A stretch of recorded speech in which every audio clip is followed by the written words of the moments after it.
Good morning, everyone. Well, I'm gonna kind of put a few things in this video because I have several things to get done. Um, while we're doing it, I'm going to make up a fresh batch of kombucha because I haven't made any in a while, and these scobies are doing wonderful, but I need to refresh them in my SCOBY hotel, and I'm going to make a fresh batch of kombucha in here. So I'll be doing that while we talk. But I know that Linda's Pantry and More to Life, Sutton's Days, all of those are doing a collaboration about what you're going to can or want to can coming up. So I'll put my answer in here just because I have too many other things I'm doing. So first of all, one of the number one things I want to get done is I want to make cranberry juice because a number of my friends and family, and this is kind of weird, number of my friends and family drink it for health reasons. And so if you've ever priced cranberry juice with no sugar at the store, you'll know it's really expensive. Well, Thanksgiving's coming up, and cranberries will be on sale. Look at these scobies. They're like huge. They're going to be on sale, so I'm going to make up cranberry juice with no sweetener. It won't, it's going to be a little bit tart to drink by itself. But I have diabetics in the family, so I'd rather give them something that they can drink that's pure cranberry, and they can add whatever sweetener makes it palatable for them.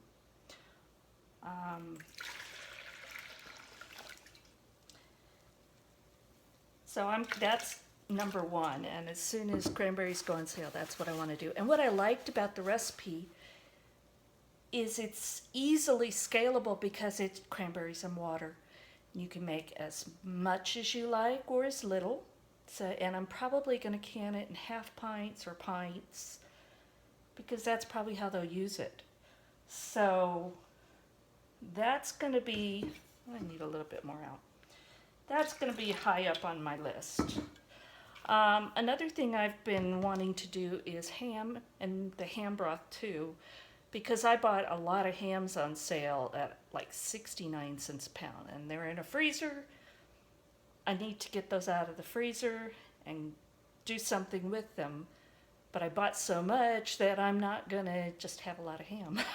We would get really bored with it. So that's number 2 on my list. I'm also going to be making ketchup. And I'm still researching what recipe I want to use because there's so many out there. But I'm looking for a really good ketchup recipe, and I want probably make it spicy because we don't eat a lot of ketchup, but when we do, we usually end up spicing it up anyway. So I think that that'll be number 2 on my list. Or number 3, actually. That was 3. I want to make ranch-style beans. I grew up eating those in Texas, and I love them. So that would be number 3. And no, I'm sorry, I'm getting all confused. That's 4.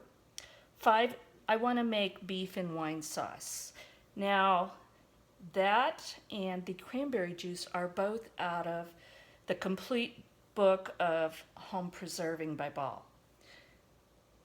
That's where I'm going to get those recipes from. So if you're interested, those are there. And if you want to see a video on any of these, let me know. And it'll be as time allows. And also, you never know, because sometimes I'm gifted with things, and that takes precedence over something else, or if something goes on sale. I pretty much go with, I plan things, but at the same time I will adjust my plans depending on availability. on to the next thing. Another thing I want to do, and excuse me while I walk over here and get my SCOBY hotel. This is all my extra SCOBYs. I wanted to talk about getting ready for winter, and what do you do when you're getting ready for winter, whatever your situation is. For us, we live off-grid, so there's some special considerations there. Boy, that's huge. Look at it. All of mine are huge. We have to plan ahead and have fuels for all of the things that we need during the winter. We have a diesel generator because when we don't have enough sunshine or wind, then we have to run our generator. And Nevada is blessed with so many days of sunshine, but we do have times during the winter where there ain't much. There just isn't a lot of sun. So we have to be ready for that. Another consideration is when it's wet, whether it's from snowmelt or rain, it can be impassable. And I may add some pictures of last winter, because last winter was extreme. And there's times when we either choose not to go out on our roads, or we just can't. And last winter was one of those where can't was definitely part of the picture. So we have things like that we have to prepare for. We use firewood. So one of the things we just did is we just got 2 cords of firewood. We're probably going to get at least 1 more cord. We have a catalytic reburner in our fireplace, so it's very efficient and it doesn't put out that much soot or exhaust, because a lot of it gets reburned before it goes out the chimney flue. So we depend heavily on firewood. Like I said, diesel for the generator. We will have propane we're about to get probably around 800 gallons of propane delivered. Another challenge is during the winter, if the roads are wet, propane trucks won't come to us because if they slide, turn over, or get stuck, there's no moving them. And we have actually been in that situation once where they didn't get stuck, but they wouldn't come. And we were very, very low, but they wouldn't come because of the risk on our roads. And I'm not kidding when I say the last 2 miles of our roads are extreme. People pay money to go on roads like this in the mud. We don't. It's just part of living here. When you're leaving our street, if it's really muddy, you could be almost up to your axle in mud. And it's heavy clay, so when you're making a turn, you better start ahead of time, and it's kind of like a control skid. I call it Mr. Toad's Wild Ride in the winter because it's like you're praying you're going to get around that corner and not go off the road. So it's interesting, it's challenging, and some people would call it fun. I don't. But it's part of living here and being out in this gorgeous place, and it's worth it to me and to my family. So winter is definitely a challenge for us. We stock up on our fuels, but we also stock up by canning and dehydrating and all of those things because they're all part of this lifestyle. Like I said, last winter, we had about 2 months because of all the rain, and you probably heard the West Coast, and we are just east of the Sierras, and we're at over 5,000 feet of altitude. So we can get almost anything. We can have some winters where it's almost balmy. It's beautiful, sunny, very little snow or anything.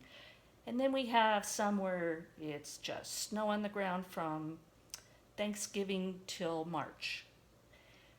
And then we have like last winter where we had some snow and it would melt, and then we get tons of rain, huge amounts, way over our average rainfall in a very short time.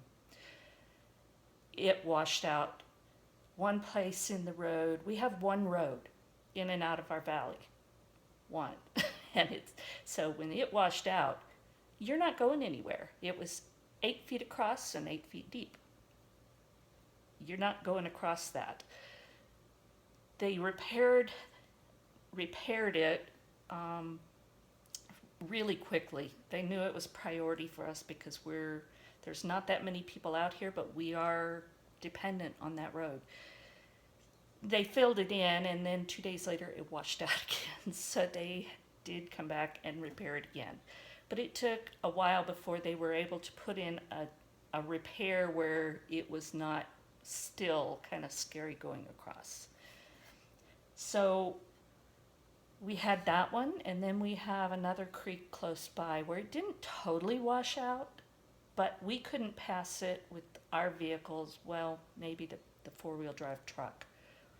But it was, all of the fine dirt and rocks were washed away, and it was just big rocks that went over the culvert. So it really wasn't passable. And a neighbor actually got out his machinery and went and fixed it because 2 miles of road are not maintained. We're on our own. So winters, you better be ready.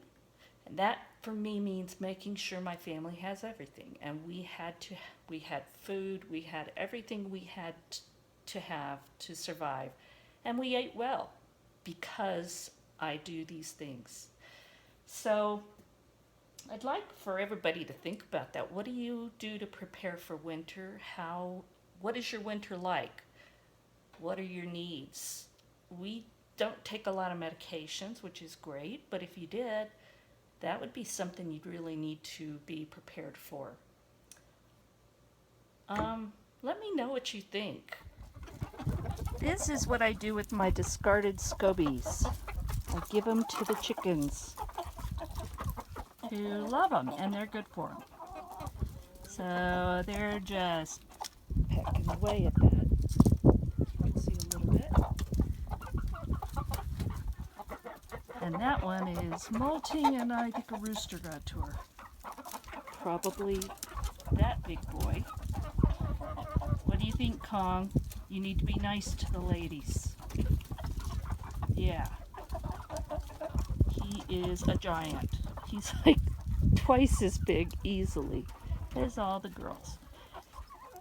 And a bunch of these are the meat birds that I hatched in July. So we will be taking care of that task pretty soon. So, yep, go eat the scobies. All that slimy, gelatinous, whatever it is, bacteria and yeast. Yep, it's good for y'all. And this is what we need to prepare for.